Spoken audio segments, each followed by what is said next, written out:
Yeah, I'm ready. Camera's rolling. Elias Melas will be coming up to introduce the special guest speaker tonight. Awesome. Thank you, Eric. Okay. See everyone. Welcome back, everybody. So I'm here to introduce Rich McDonald, who's going to be our featured speaker tonight. But I'm also here to introduce Jared Foster, because we're going to kind of give you a little bonus here tonight. Rich is going to do his presentation. He's, I guess, formerly or kind of sort of still with Class 1 safety, but now you're also on board with Jared Foster and My Social Blend, which is this social media tool that's going to revolutionize everything, which Jared will tell you a little bit about. But I first met Rich at the Stockton Successful Thinkers chapter about 3.5 months ago, maybe close to 4 months ago. I met him through a mutual friend that I met about 2 years ago that was visiting here in the Bay Area, and another mixer like this, another one of our good friends was running. He's the one that started Successful Thinkers in the Central Valley area, along with Jared Foster. That's how I met him. So I got to meet these guys that connected me with Rich a long time ago, and so I started going to Stockton Successful Thinkers. I met Rich. He's a big-time paid forward guy, and he always calls me. He knows I go there every last Wednesday of the month, and he's just an awesome person. So on that note, please welcome Rich McDonald, Class 1 and you can introduce Jared when you're ready for that. Okay, Rich? How come he always gets to share my spotlight? You asked for it. How you doing, everybody? Good. Excellent, excellent. So I'm going to give you guys a little introduction on these right here, right? What's this? I don't know. What is it? Yeah, not a trick question, right? I got one in the garage that came with the house when I bought it. Very good. All right. So, question. What can you tell me about this fire extinguisher? Ulster expired. What's that? Ulster expired. Most are probably expired. That's a dry chemical. You what? It's a dry chemical. It's only good on certain fires. Okay, dry chemical only good on certain types of fires? Which types of fires? That would be... Not grease. well, that grease is not good. Electrical fires would be good. Oh, good. It's ABC. What? It's ABC. Fires going. Fire. When do we usually read a fire extinguisher? After a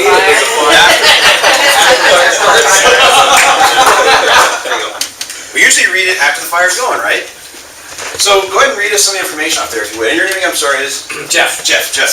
Wizard. Jeff. Wizard.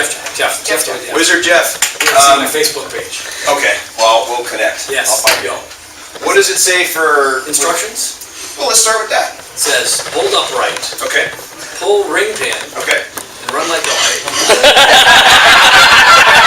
Hey. My show.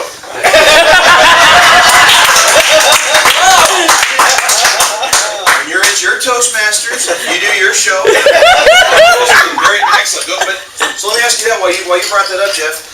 What are we supposed to do if we actually were to catch on fire? Drop ourselves. Stop, Yes. drop, and roll. Yes. Yeah. Stop, drop, and roll, right? Jeff, what do most people do when we catch on fire? They run like crazy. What does that do? Just fans of flame. Okay. So let me ask you guys this. If Jeff was on fire, could I use that extinguisher to put him out? Probably. Maybe not in his face. I don't want to ruin his look. I didn't say hit him with it. I don't want to poison him to death. Oh, right, we don't want to poison him because he's on fire, but we don't want to poison him to death. Yes. So let's rewind real quick. Rewind just a little bit. Let me ask you guys a question this way. If you were on fire, could I use that extinguisher to put you out? Most of us would try with it. I would. Yes, put me out. Thank you. Okay, Bring the hell out of me. I can see you later. you guys, you're on fire. Thank you. Put me on, I'll see you later. Yeah. So Jeff, you're on fire. Do you care what I use to put you out? No. Literally, right? Put me out. Well, halon. Wouldn't I like to use halon on somebody? Jeff, you're on fire. I know what you're going to say, but Jeff, you're on fire. If you're on fire, your skin, your muscles, your eyeballs are melting off of your body, right? Put me out. Okay. The halon, what you're getting at is, go ahead, what do you know about the halon? Halon removes the oxygen. You can Right. suffocate. Sure. And so does carbon dioxide and so do all these other things, right? you're on fire. Everybody good with that? Okay, so use the extinguisher, put them out. What's the first thing you ever watch NASCAR? NASCAR races? Run. Why do you watch NASCAR races? For the crashes. What? For the For the accidents, right? We like to see the accident, big crash, big fire. What happens when that driver jumps out of the car and runs around? What happens? They use this. They use the extinguisher and they put them out. Do they stop and go, No. yeah, I don't know, I don't want to suffocate him. Nope, they put him out, right? That's what they do. Okay, so yes, go ahead and use that on a person. If the person's on fire, go ahead and put them out. Okay. Say again? If he lives, it works. Yes. Right. Yeah. If it doesn't, run. All right. So let's talk about the types of fires. You were talking about the different types of fires that are on that case. It says trash, wood, paper, liquids, and electrical equipment. Okay. So on the side there in the yellow, it's got 3 letters. ABC. ABC. Your type A fire. Okay. What's a type A fire? What do you think? Okay. What I want you to remember is A stands for ash. What types of things leave an ash when they burn? Paper, wood, garbage, right? Yeah. So A stands for ash. Anything like that, normal combustibles, paper, wood, garbage. Next one is? B is liquids. B, liquids. Liquids. Gasoline, Yeah. oil. What do liquids have to do before they burn? Vaporize. B. They get hot. Vaporize, what's another word for vaporize? Or boil? Slow. Boil, okay? So if you have things that tend to boil before they burn, those are gasoline, grease, things like that. So A, ash, B, boil. C. C is electrical equipment. What word we use to burn? Current. Charge. Current, charge, circuit, Copper right? wires. Copper wires. Jeff, you have to be difficult. Well, Yeah, you know it's what copper's Toastmaster. worth today? That's true. Don't burn the copper. But okay, right. So whatever it takes, right, to remember what it is, right? So A was what type of fire? Ash. Right. Good, and that means wood, paper, garbage. B was oil, which is gasoline, grease, oil, things like that. C. Copper. Great, Jeff. So it's A. Good job. We had circuit, charge, and this side of the room over here, right? So circuit, right? Excellent. Excellent. Or copper, if that's your thing.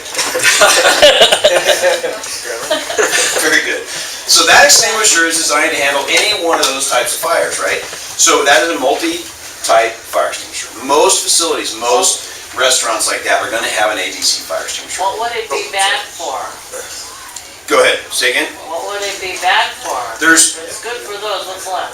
there's one basic. There's two, but there's one basic type of fire where that would not be good. Wouldn't be good for us. Let's put it that way. Yeah. So A, B, C, and Magnesium. which is a D fire. Okay? I don't have a way to remember that. Just remember it's the other one. Okay? Dangerous.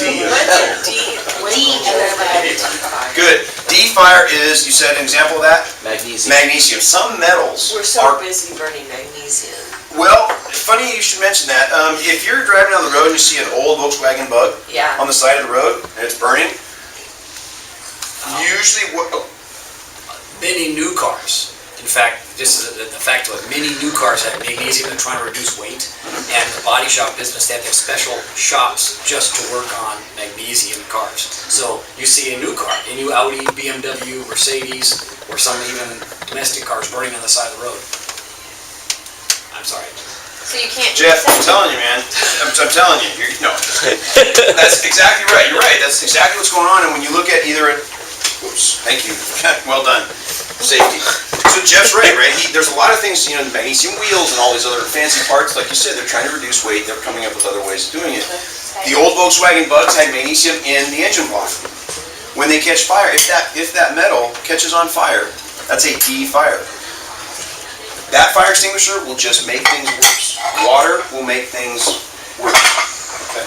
A lot of times fire departments do not have extinguishers to put that metal out. So what they'll do usually is they'll come around, they'll circle the wagons, and they'll sit there and watch it. Now if no one's looking, because I know a lot of firefighters, and if they hadn't been firefighters, they've been pyromaniacs, those are just the friends that I know. If no one's looking, they might throw a little water in there just because it's fun. Okay? That's all I'm going to say about it. So, what's that? The magnesium starts to pop. Exactly, right? It makes it worse. And there actually was a case down in Southern California where they knew that the facility had magnesium in and on the property, and everything was on fire. And all of the firefighters and everybody said, we can't add water, and they were actually ordered to add water, and a lot of people got hurt. Okay, so it's still kind of going through the legal process and all that stuff. But anyway, What facility would have magnesium? Like, what would be an example? well, one of our clients, we had a scrap metal yard, so you can imagine all the things that came in. I So mean, you that, can't throw water in it. right, don't put water on a metal fire, that's correct. Of course, this scrap metal yard also once in a while would get things like bombs. Every once in a while, they'd be digging through the scrap, and there would be a bomb. And it was right along the 91 freeway, so they'd have to shut the whole freeway down, and yeah, it became a bit of a sticky situation. They had metal fires they had a number of times. They finally just decided to go ahead and purchase a Class D fire. They had to do special training on it, and so on and so forth. Fire extinguishers, you should train on them. Like everything else, it should happen at least once a year. There's some basic things you want to teach people, what the types of fires are, how to use it. So a minute ago, you were also talking about the instructions, right? What were the instructions? Could you read those again for me, please, Jeff? It says hold upright, pull ring pin, that's Pull, right? pull the ring pin, Yep. number one. Number two, start back 8 feet. Okay. and So aim- stop there for a second, Jeff. What's 8 feet? It's larger than my kitchen. I think Go to neighbor's kitchen. I would be in the nook, away from the stove. Okay. Because that's the place I'm envisioning the fire, even though I am not that bad. I'm a good cook, not that bad. But I'm thinking I'd be 8 feet. I might be out in the backyard, come to think of it. I might have a sliding door and step on it. That's about 8 feet. Okay. Okay. So about 8 feet-ish. Might be a little further, right? Is it better to be a little further and work my way in as opposed to being, Yeah. right? Okay, so let's say roughly 8 feet, about that, right? The reason I ask that is a lot of people don't necessarily know what 8 feet looks like, right? You can ask 5 people what 8 feet is, you're gonna have them in 6 different places. Yeah, 5 people, 6 places, okay, good. Just wanna make sure somebody is good, that's right. So pull the pin, okay, start 8 feet back. You're gonna aim the fire extinguisher. Go ahead and just pull the hose right out of that little clip there at the bottom. There you go. So you're gonna pull the pin. So you wanna show them the pin at the top, Jeff? It's a little right. Okay. Rest off, I appreciate you not pulling. Ran away. So the pin, then you're gonna aim the fire extinguisher. Where you wanna aim the fire extinguisher. So when you have a fire, you have the material that's on fire, right? And if it's an A fire, what kind of stuff's on fire? Wood, paper, garbage, okay, just checking. So you got your stuff on fire, right? And then above that, you have the flame, right? Is it the actual solid stuff that's on fire? No. Never. If you have a liquid and the flame's up here, is it the liquid that's on fire? No, vapors. Always. Liquids don't burn, or liquids are not actually on fire, and the solids are not actually on fire. It's actually the vapors. So when you start a fire in the fireplace, or you start it when you're out camping, okay, you see the flames kind of dancing? Why are they dancing? It's the vapors. Yes, the vapors that are on. What's that? They're happy? Evidently we're waking up back there. Yeah, I don't know what we're burning back there. All right, speaking of throwing in the fire. So what's happening is you're actually warming up that wood, or you're warming up that material enough to cause it to vaporize, and that's what's actually burning. So when you go to put the fire out, you want to aim the fire extinguisher at the base of the flame, not the product. If I have a pool of gasoline that's on fire and I shoot the pool of gasoline, what did I just do? Splattered. Now I have 10 pools of gasoline. I'm going to need 10 more fire extinguishers, which I'm not going to have. Okay. So I want to aim at the base of the flame. So pull the pin, aim. So it's aim at the base of the fire. Oh, good. There we go. Okay. Good. We got that right. Step Thank 3 goodness. is squeeze lever. Squeeze. So squeeze the two levers together. Now, when you have the pin in there, the levers do not squeeze together unless you pull really, really hard, and at which point You're bending them. yeah, you've been in the gym way too much, like my friend. Sorry, Eric. Good. Squeeze. And then what's last? It says sweep side to side. Sweep, side to side, right? So we have pull, aim, squeeze, and sweep. Pull, aim, squeeze, sweep. Pull, aim, squeeze, sweep. If I just take the first letter from each of those words, what do I spell? Pull, aim, squeeze, sweep, pass. So remember pass? I was in one now. So pass, what does it stand for? Pull, aim, Squeeze. squeeze. Right? There you go. Okay. Pull, aim, squeeze, sweep. That's how you use a fire extinguisher. Okay. Some other basic things you want to know about a fire extinguisher. You see there's a little gauge at the top. Very good. Very nice. So, there's a little gauge at the top. You want to make sure that the little tiny arrow that's in there is in that little green slot. Okay? What that tells you is that you have enough product in there, but you don't have too much. Right? So you're going to make sure that those things get recharged and inspected at least once a year. Okay? By a company, you'll see there have the tag up front. So it'll tell you the name of the company. It'll a little punch out and tell you when it was actually charged and serviced. On the flip side of that, what do you notice on the flip side of that little tag? Blah, blah, blah. Inspection, like a log or. Yeah, supposed to be a monthly inspection, right? Now, I don't want to say anything about this particular establishment or any other because I guarantee you that about 99.9% of those tags never get filled in because people don't realize they're supposed to go around once a month and check them themselves. What are they checking for? Properly charged, pins in place, hasn't been used and stuck back on the shelf because that happens. So when you're checking other things, like your fire extinguisher, what other safety supplies should you be checking once a month at least? Fire extinguisher, smoke alarms, first aid kits, right? Maybe you have to check those even more often depending on how fast you're... Pilot light.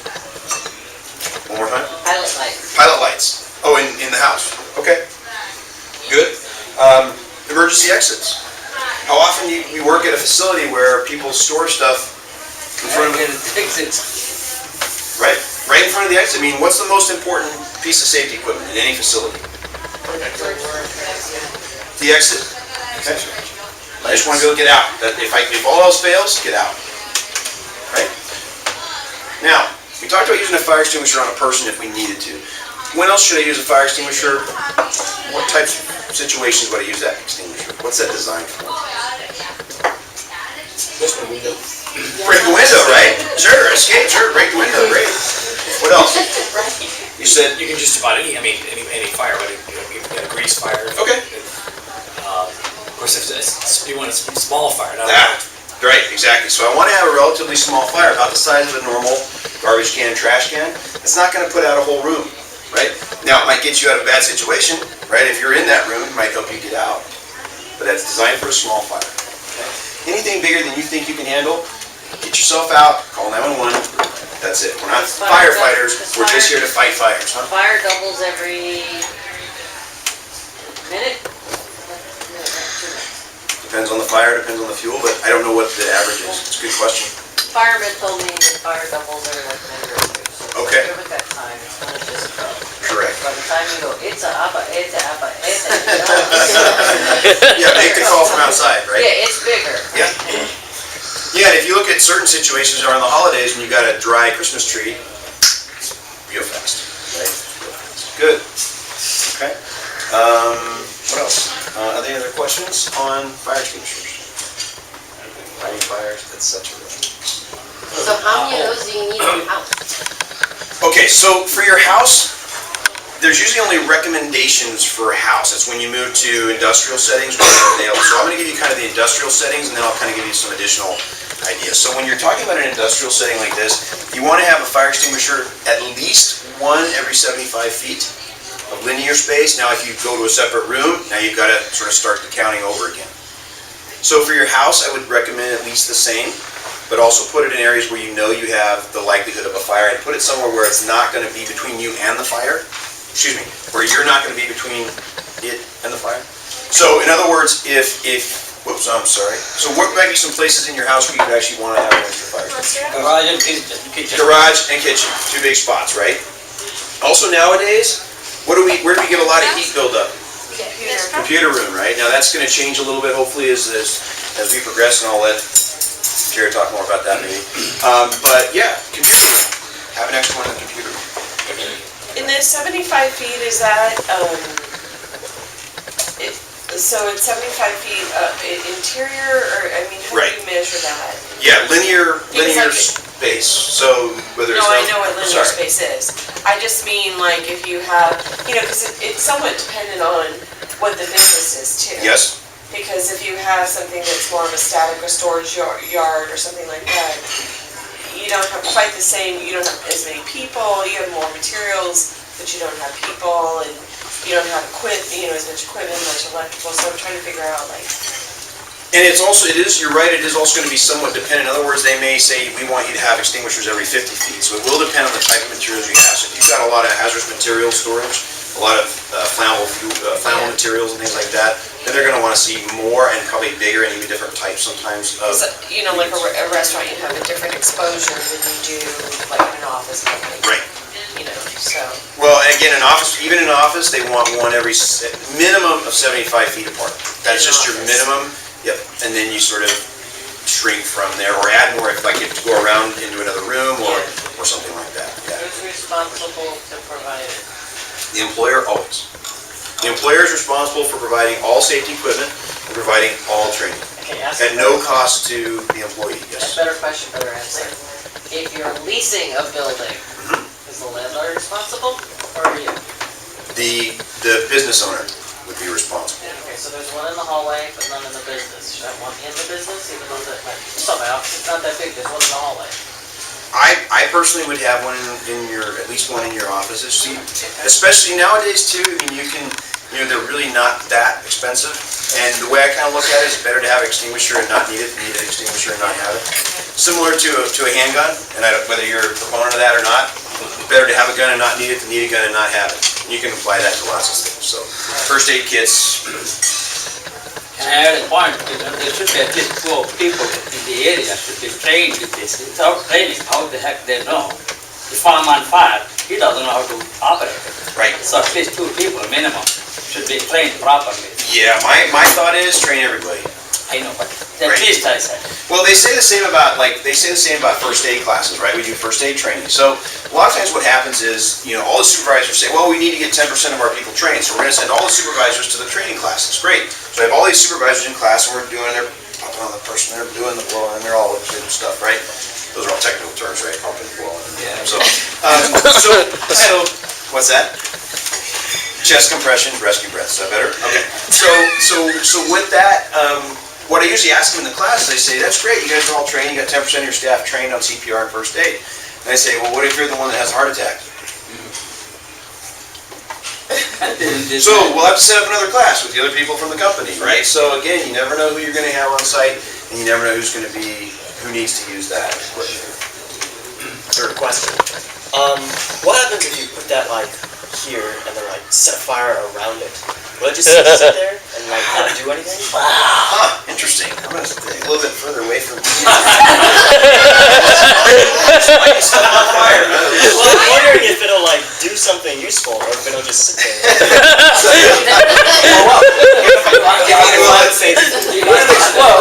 It's automated. Yeah.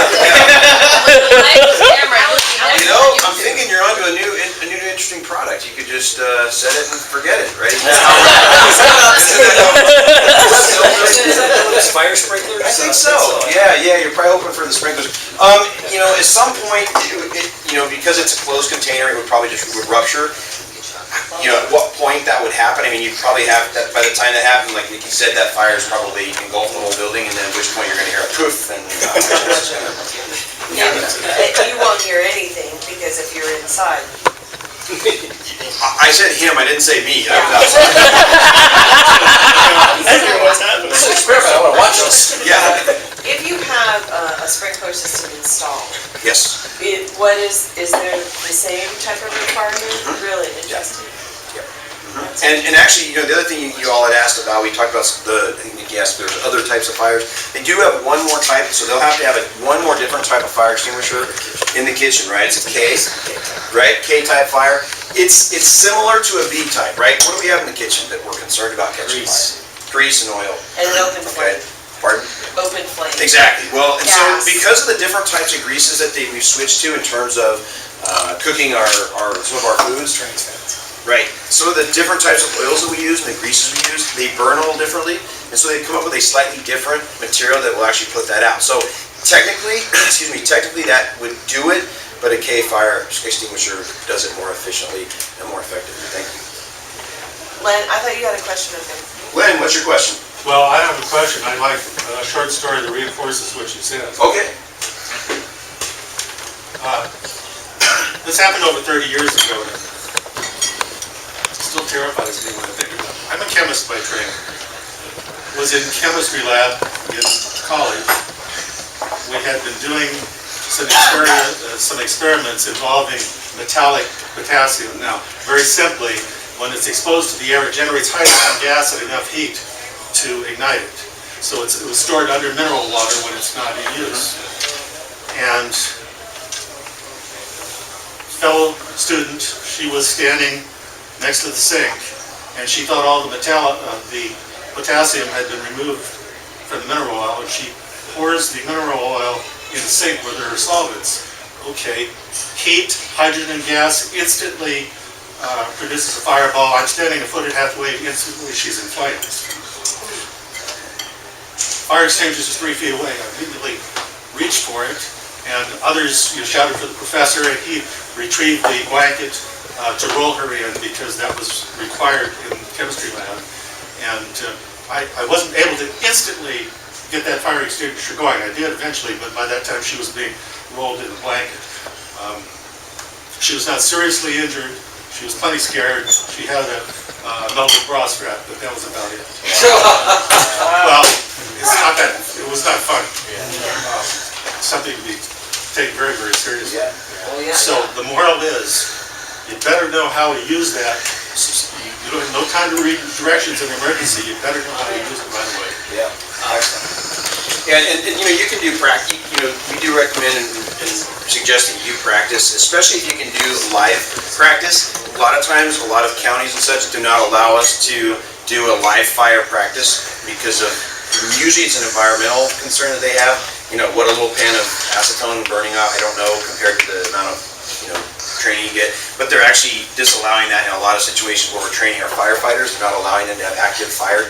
So when you have a lot of new firefighters, they're actually going into a real fire for the very first time. They've never really had any hands-on live practice. So anyway, it's a little bit of a strange thing. But you also mentioned, the chemicals, right? Some chemicals are what we call water reactive. You put water on them and they ignite or explode or react. Other chemicals are air reactive. In other words, they do have to be stored underwater and they will ignite when they come in contact with air. In fact, for a while what was happening is, I think it was right around the Korean Wars when people started figuring out how to put those chemicals into ordnance, into shells, so that when they would explode, those pieces would end up, the fragments would end up in the soldier, right? So as long as the soldier's wound was kind of closed up, everything was fine. As soon as the medic or the surgeon or whoever would start to open up that wound to try to get the fragments out, they would actually ignite and catch fire again. So it was a situation where they were trying to tie up people for as long as possible. So they were trying to make it take more people to have to deal with that injured person. So. In the kitchen, if you have a gas stove, and then you notice that the gas has been going, but not on flame, but it's been going for a long time. Yeah. You don't know how. Maybe you come home from work or something, and you see it. What are you supposed to do? Or how close are you to the stove right now? I'm looking at it, and I'm like, oh, it's open. Off, and then. When you turn it, they'll want to go through the light, the spark thing. At my house it will. I've seen them where if you try to turn it off.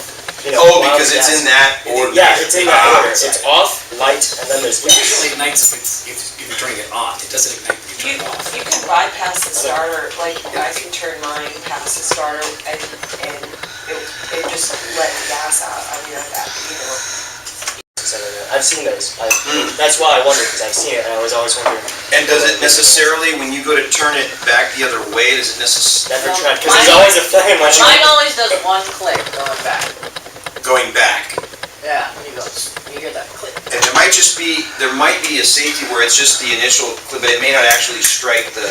I would try it. I mean, don't turn the gas off. Turn the stove on, and when you go back, see if you can stop at that starting point. See if you hear it, trying to start, or just see if it's a click, which is actually just sort of resetting the starter. And then what I would do is probably maybe look at the warranty. If you have a manual for your stove, or if you can get the information, look. And if you can't figure it out, give me a call, and I'll see if I can put you in touch with somebody who can help you. Excellent question. any manufacturer should be able to answer that question for you. Of course, we spent, 30 minutes trying to figure out how to work or watch, and I couldn't figure it out either, so, but yeah, hopefully. Google it. We tried to. So anyway, are there any other questions? Behind Oh, you. sorry. Should you have you don't have those tiny, fire extinguishers, should you have one of those in your car? Good question. You should have a fire extinguisher in your car. You know, the little one? If you're gonna go with the ones that have the plastic top, like the ones you're gonna get from Costco and Home Depot or wherever you buy your fire extinguishers, those usually have an expiration date, and when those are done, you kind of just get rid of them, get new ones.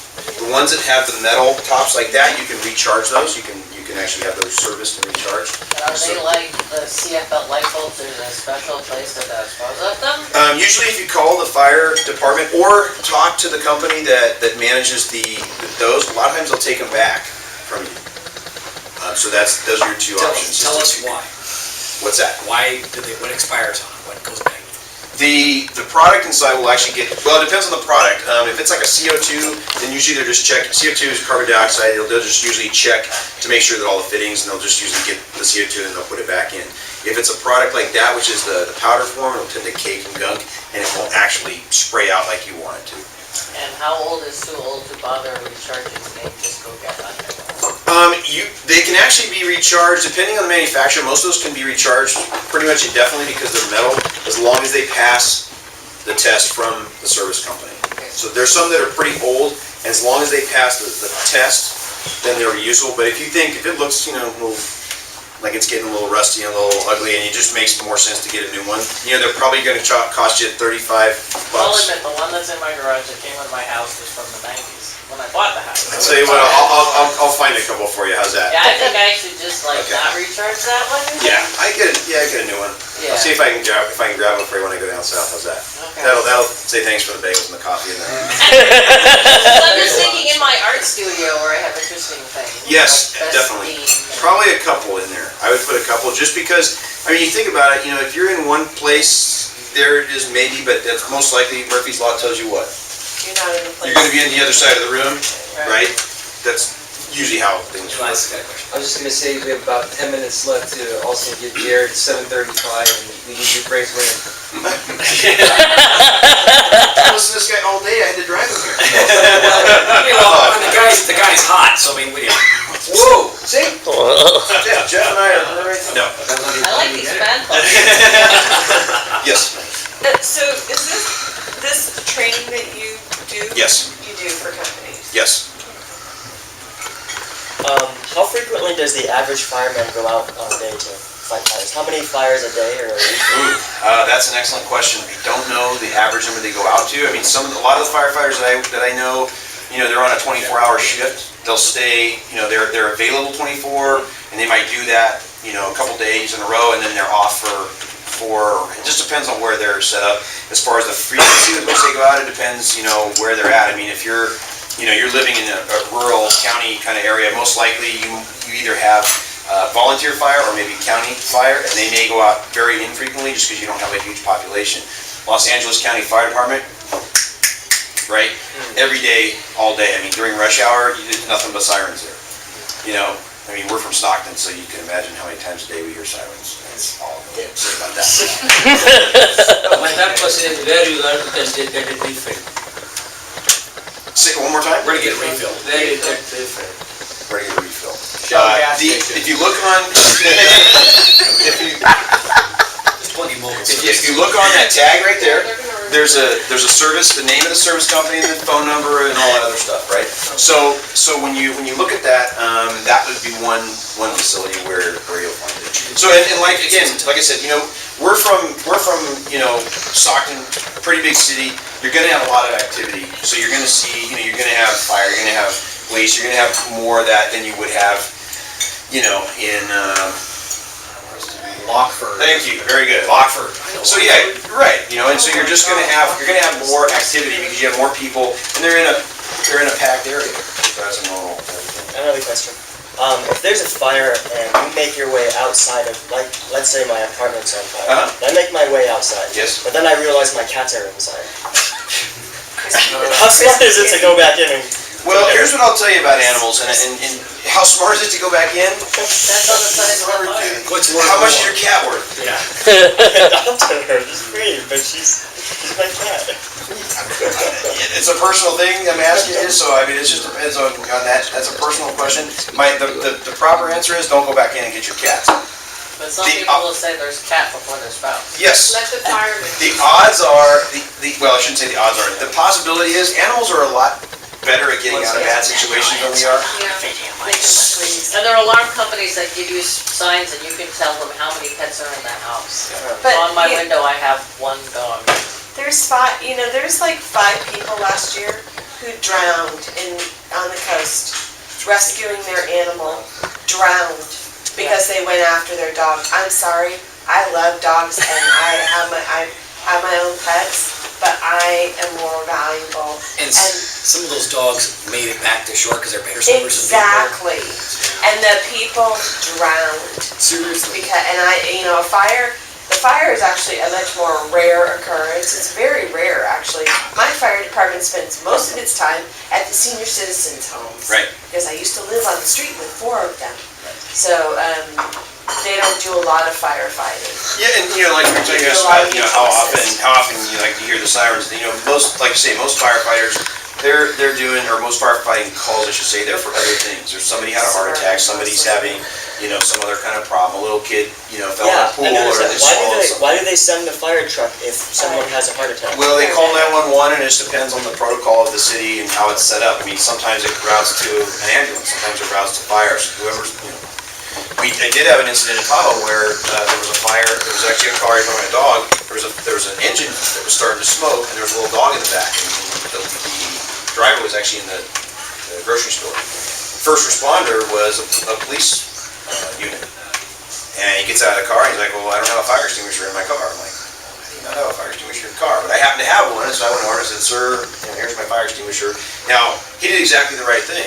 Okay, so he had an engine fire, and so the engine was smoking. What's the last thing you want to do? Open the hood. Do not open the hood. Why? Oxygen, all that oxygen comes in, big flame, you have a problem. He left the hood closed, took my fire extinguisher, and he shot up under the wheel wells and in through the grill of the vehicle and put it out. Okay. And then he handed me back my fire extinguisher. Sorry about that. It's fine. Rich, one more question. Sir. One more question. Oh. Who wants to be the last person? I'll ask a question. So you do the training for the fire, for the extinguishers. Is San Mateo County, or is there any counties around here that do not allow like some kind of fires for you to demo? I don't know, each county's a little different, but the other thing they have now, it's actually made by a company called Bullx. It's actually computerized, so they'll have a computerized unit, and it'll kind of show sort of the flame, and then you take the sort of a mock fire extinguisher, and you do what you're supposed to do, which is pull, aim, squeeze, and sweep, and then if it actually shuts it off, you know you've done it correctly. So they're switching Like a more video game. to like that, like a video game kind of. I like to ask one question. Okay, one more question. Okay. Well, sometimes when they have a fire, they say it costs this much money to put this fire out, but aren't the firemen already paid tax dollars? And why they mention this is how much it costs while we paying them while they're sleeping or resting? It's a good question. I don't have a good answer It might for be you. because of mutual aid. All the county, like San Mateo County, where I live in San Mateo County, we have mutual aid. So if the fire gets to a certain, they start calling in, it's a 1 alarm, 2 alarm, 3 alarm. And when you do mutual aid, you're pulling people from other cities. But are they still being paid? I agree with you. I agree with you. And I don't know if Overtime. Yeah. Do they get overtime? Well, if I'm supposed to be off in 4 hours, all of a sudden I'm on a fire for 10 hours. That'd be overtime. I think the other thing is there's also the fires, like the grass fires, they pull out the CDF, other people that are off duty, they pull in the people who call in. And the thing is, like anything else, you're going to put some sort of a value to it. You have to kind of put some sort of value to it if you want to at least get an idea of what it is costing you. Because I think it comes down to the average number of calls, depending on how much the total is, and then they can say, okay, it's cost us this much to do this, so. Yeah, but it's being paid 24/7 anyway. Sure, but I think they're just trying to quantify for you to give you an idea of this is what it costs to have this happen. Now, the politics of it in terms of getting more or whatever, that you'll have to take up with your local politicians. But as far as the value of it goes, that's how I would kind of feel. Okay, we need to definitely move on. Sure. We're gonna have to. So anyway, thank you everybody, appreciate it. I owe you. Jeff. Rich, that was it, because normally at this time, folks, we do brainstorming and masterminding, but as we all noticed, it was a real fun presentation. How many of you enjoyed that presentation? In lieu of brainstorming and masterminding, which we'll bring back next month, we're gonna have Jared Foster speak for about 10 minutes here until 5 about My Social Blend. So please welcome Jared Foster. Well, real quick, just to give you my background again, it's Jared Foster, and how many people right now are currently on social media? All right, so let's go through this real quick. We know your wife doesn't, don't worry about that. You got your built-in assistant. So real quick, how many people have Facebook? Pretty much everybody, right? How many people have LinkedIn? Okay. How many people have Twitter? On Twitter. How many people on YouTube? Have your videos? Okay, there's a few of you. Okay, good. So, again, I invite you to check out mysocialblend.com. It's absolutely free. What it's doing is just taking all of those sites and your blogging sites and stuff and just combining them in one area. Because I started with social media about 5 years ago, and I was moving international paper. So basically, midterm notes, bank guarantees, and I was dealing with Bank of Hong Kong, and I was moving to venture capitalist companies and so on and so forth. Here, I did that with LinkedIn. And within LinkedIn, how many people are a part of groups? Okay? The groups are very, very important, people. Because those groups are just like gatherings and meetings just like this, okay? They're like BNI meetings, and you can go in there and you're able to build relationship. That's the key, though. See, a lot of people get caught up in the technology of social media, but it's about going in there, because you got to realize, we have friends on Facebook. We network with what? People, right? So one of the things that I've done is I've made sure that I can do whatever I can to meet those people, okay? Also too, how many people actually believe they can make money on the internet? Oh yeah. Okay? If you're not raising your hand, you need to change the way you're thinking. See, because here's the thing. When you're going in and you're doing internet and you're doing Facebook and social media and so on and so forth, you have to go in with the intention to know you're going to make money and build relationships with those people, or else you never will. All you'll be doing is just having a whole mess of friends and dealing with a whole mess of people trying to invite you to Farmville. Okay?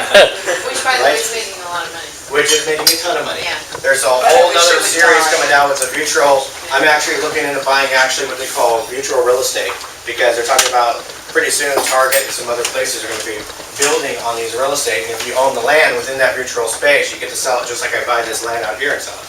So it's pretty crazy stuff coming down the pipeline. So what I did, what's that? Like Second Life. Yeah, exactly. So what I did was, about 5 years ago, that's what I did. I built relationships and I was moving paper, and I moved a few $100 million worth of paper. Sitting at home, on Skype, with a couple other partners, using LinkedIn. That was it. Now I've been able to move to about 87 different sites. My name populates about 60,000 times. I travel all over, I meet wonderful people. I'll sit down, if I'm going to be in Texas or Kentucky or whatever, I'm going to find people that are on my Facebook, on my LinkedIn, I'm going to sit down and have coffee with them. Build relationship with those people. So, just like yourself, I was juggling all these different sites. Yeah, maybe I had my Twitter hooked up to my LinkedIn and all this other stuff, but one, I had to be in front of the computer all the time, okay? And I turned around and wasn't able to communicate on all of them, so I created this system. I was actually sitting at McDonald's with my daughter, and I heard the McFlurry machine go off, and I drew this out, and here we are today. So, aggregator systems. You guys are probably familiar. You've probably seen Hootsuite. I know you guys have, probably. Hootsuite, Meebo, right? So what we did was we created a little bit of new technology. One, it's a blend. It's not all these boxes all over the place. Two, it takes you about 32 seconds to sign up for it. You can hit Facebook login. But how many people right now on Facebook are part of groups? Right? How many times do you read all the comments in those groups? Depends. You don't. Rarely. Some you catch them here, there, over here, right? And then you want to be able to interact with those groups. And so what do? You have to sit there on Facebook and go through each one of those groups to try to interact. Well, we designed a button, you'll see when you go on it, it looks like two little people. You can click on it, you can actually write a message, a video, put up your photos or whatever, push it one time, it's going to go out to all your groups that you're a part of. You're also able to read and interact with all of your groups from that dashboard. So let me ask you something, who has business pages here? Fan pages, whatever you want to call them today, okay? Real quick, how many people do you have on that fan page? I just set it up just a couple days ago, so I would like, but the first day I got 5 people signed up like that. Okay, he's got 5 people, how many you got? Okay, a couple hundred, right? Please, God, I would love, tell me how to get, I want 17. 17. I got 9 before I. I'm willing to admit it. Okay. I'm willing to admit. 17. Okay. 17. All right, yeah, I know. Because I'm mad. Facebook's doing some crazy stuff with it. No, but it's difficult. It is. I went and created another business profile. Got it. I'm trying to beat them. I figured 500 million people. Catch me if you can. So, yeah, okay. That's how I feel about it. So, I talk with clients, right now I'm working a deal with the NFL, PlayStation, I got a lot of news stations. So, what we actually do is that we've taken our system, we will actually brand it for the company. Because here's one of the things, I was sitting down with KUTV, and we're all business people, and we're going, how are we going to monetize social media? How do we make an ROI? You said it earlier. ROI. Oh, you're sleeping. You're sleeping on me. So how do you make an ROI, right? And get exposure for your business at the same time. Well, what we've done is we've solved that. And how we've solved that is, first of all, how does Facebook make money on all of you? Ads. Advertising, right? They sell our demographics 12 ways to Sunday. And you're in advertising, right? Yeah, marketing. Marketing, advertising. So when I was sitting with the news station, this is what I did. I sat down with them, I said, you've got a fan page, it's got 250,000 people on it. Fabulous job, good job, go for it. I go, how are you getting people there? Oh, we're getting iPads away, we're doing all this stuff. I go, great. Why are you getting 250,000 people onto a fan page? Because we want to sell advertising. I said, absolutely. They're a news station, right? I go, great. So I'm sitting there in the newscast, I say, go print out all the demographic information of the people that are on your fan page right now. And I shut up. And they look to, you guys are probably around my age, but they look like you, so they look, I call them the kids, right? I'm 35, so we're close. I say, they look at the kids, he looks at the kids and he goes, can we do that? And I go, no. I go, Facebook loves you. They paid absolutely nothing to get all those people, and they're making billions and billions of dollars by selling advertising to them. So that's why we've created Social Blend. So what we're doing is that you're able to go in, we already know that they're on social media. We just showed that 100% of you basically here all manage multiple sites. I said, great, KUTV, make your own blend, and everybody will sign up into it just like they do on Facebook. And now they're going to manage all their social media from the KUTV2 blend, right? And guess what you get? You get all their demographic information. So now you have a database that's going to show you these people are staying on my blend, and we know as my social blend that people stay on there for about an average of 10 minutes every single day. Now in advertising, especially banner advertising, you're getting exposure for your company, those are huge numbers. The average website gets about 1 to 2 minutes, right? And so with being able to go out with your blend, you're able to do that. They're going to sell advertising on there. We're also really excited. How many people are familiar with Groupon, Living Social? Okay, real quick, how many people use it? You're using it, right? Okay. All right, awesome. Oh, this is going to be fun. Okay. What do you have to do? You got to go into Groupon. You got to pre-buy all your savings, right? Or you get it on your phone or whatever like that. You give it up. Okay. You give it up as Groupon. Yeah. Hear me out. Hear me out. So you're going into Groupon. Now the merchant, what does the merchant have to do? They give the discount, right? But then you have to go pre-buy that and you take it in, but there's all kinds of fraud going on right now, right? Because a lot of people are being able to make copies of this and they're tending it in. So what did Groupon do to try to figure that out? They went, well, you got to call it in. Anybody own a restaurant in here? Who's going to have the time to do that when you got a line back out your door? Right? You have to call in the Groupon coupon, is that the deal? In some scenarios, the merchants are having to do that because there's been too much fraud. Nobody has that, okay? So, What we just did was I acquired a company that has national chains for reward system, just like Groupon, okay? And how many people are familiar with cash cards? Okay? I just signed a deal with Visa. What we're gonna do, one, we're gonna pay you for your social media. So let me explain. How many people, let's just go around the room, how many people do you have on your Facebook? Just your Facebook alone? 619. 619. How many do you have? 800 plus. 800 plus. How many do you have? 7? 700? 7 people.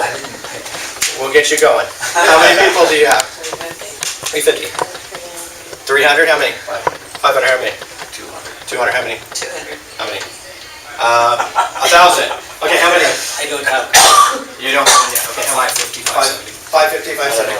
Okay. 850? 1,000 or 2? How many? 200. How many? 250. Okay. And I've got 4,039 on my personal page. Did Facebook pay you for those people? We are $1. So what we're going to do is invite people to go out and they'll be able to activate one of these cards, which is going to work as 3 ways. One, as your payroll card. You're going to invite people into the marketplace where they can get all the discounts and rewards and so on and so forth. And you're going to be able to invite everybody, not just from Facebook, but everybody in your social media. And you're going to get paid $1 per every person who gets on the system, all electronically, all automatic.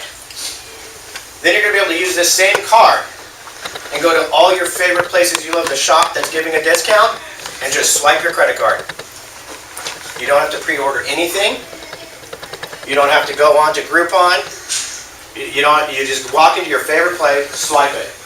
If they're giving a discount, it's going to automatically send you a text and deposit the amount back in your account. Now let me ask you this, how many people use their credit card to go shopping? Everybody, right? Well, we're going to pay you again. See, Groupon has to hire salespeople to go out and acquire new businesses like IHOP, right? Well, guess what? I'm now going to pay everyone in view. Now that's going to work is you swipe your credit card, your payroll card, right? You swipe, there's an open Visa card, you can use it anywhere in the world. You swipe it, they're not on the network. Our system is going to then email that restaurant and say, hi, this person just came into your store, they have an influence of several 100 million people, would you like to have access to that network by giving a discount? They go, yes. They enter in the discount, 15-20%, right?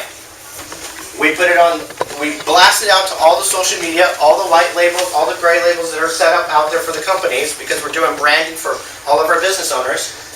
And now, because it was your card that went into your favorite place, the next time somebody from the network goes in and shops at that store, you're getting a percentage of that.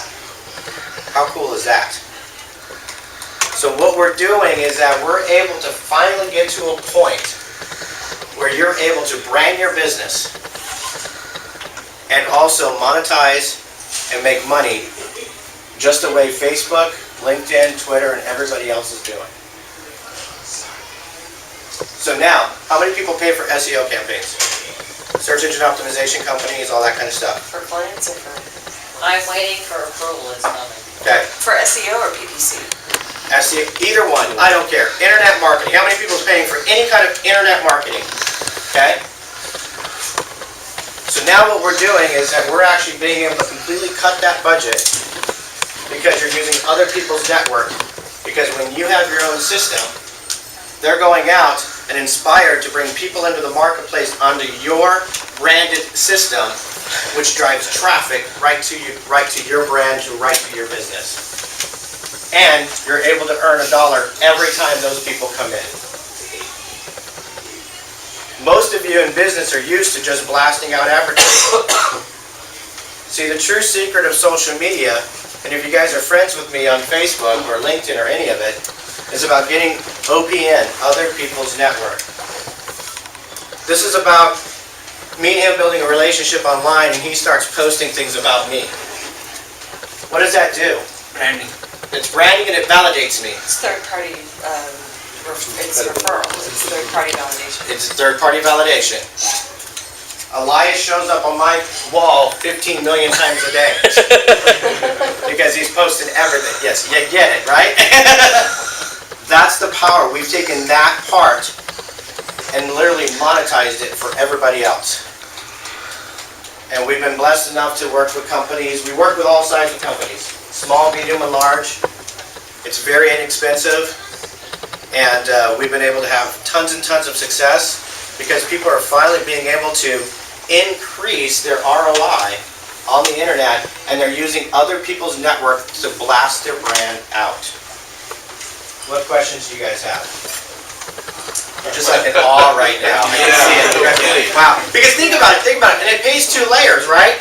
So who had 1,000? Who was it that had 1,000? You had 1,000 people, right? So if you went out and you invited 1,000 people, what are you going to get paid? $1,000, right? Then what we did was we created 2 layers. So now let's say 1,000 people go out and get 1,000 people. It's 1,000 times 1,000. You're making a lot of money, right? So you're able to make all that money coming in. It has been considered, and we've been blessed enough to have some pretty big people from Apple. I don't know how many people use iTunes. You know the Genius Bar? Yeah, the guy who created that sits on my board. And so we've been able enough to get the program out there, and they're coming on board because they're saying, well, wait a minute. We can take your company right here and be able to get millions and millions of people seeing your brand almost overnight. Because why? Everybody's going to go, well, I want to get $1. It doesn't cost me anything to be a part of it, and I'm going to get paid. It's the largest affiliate program that has been developed out there, and this technology doesn't exist anywhere.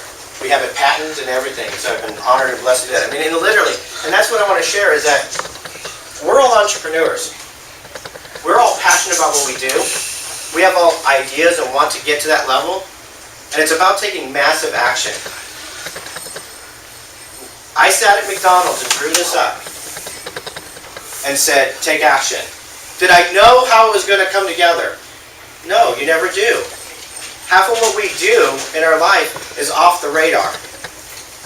But because you take action and you move forward, I've been honored enough to be able to build millions and millions of people in a relationship and develop something that I can turn around and finally put money back in the American entrepreneur's pocket and actually be able to be effective online and make money for everybody.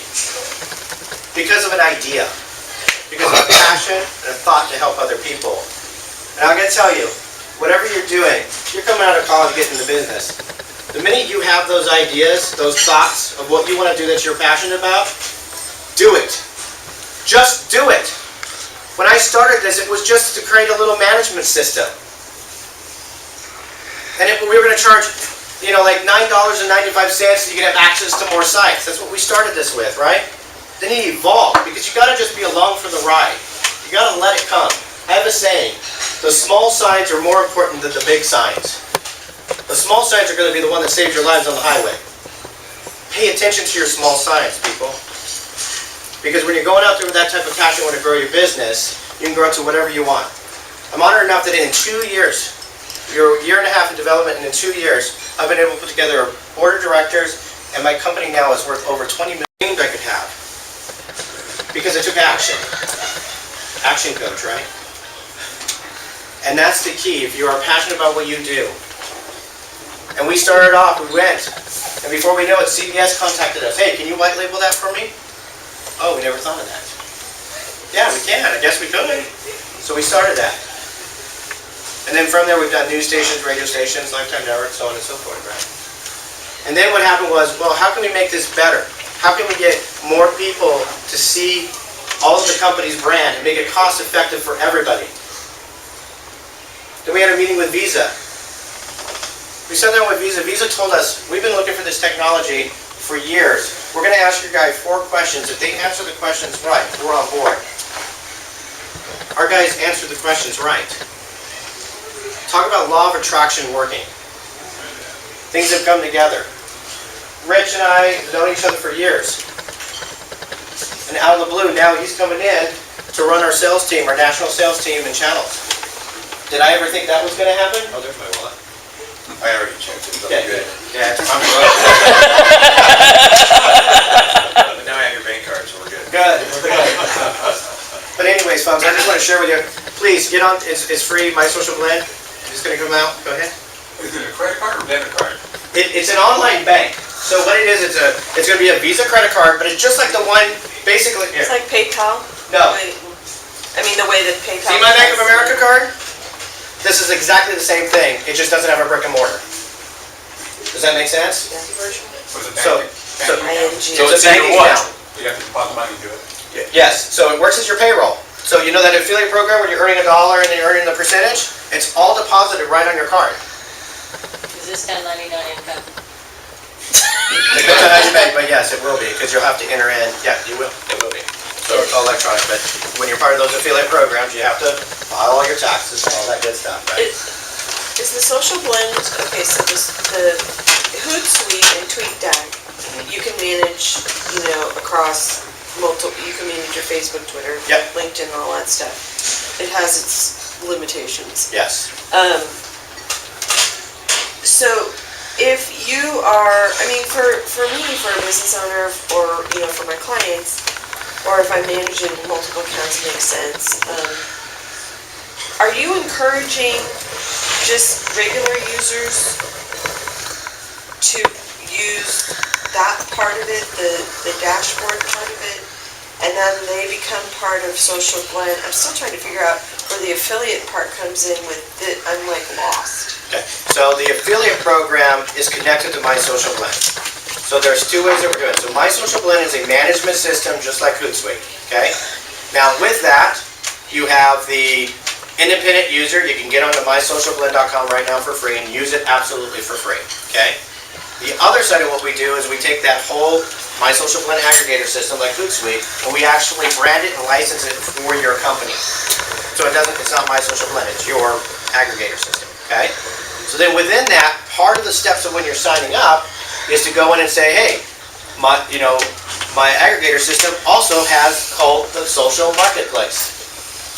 And the social marketplace is the reward system, giving you discounts just like what Groupon does, right?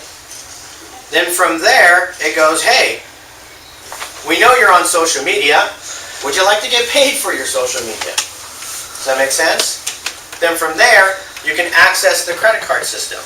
So they're joining, there's no recommendations? What do you mean by recommendations? I'm running really for the SEC.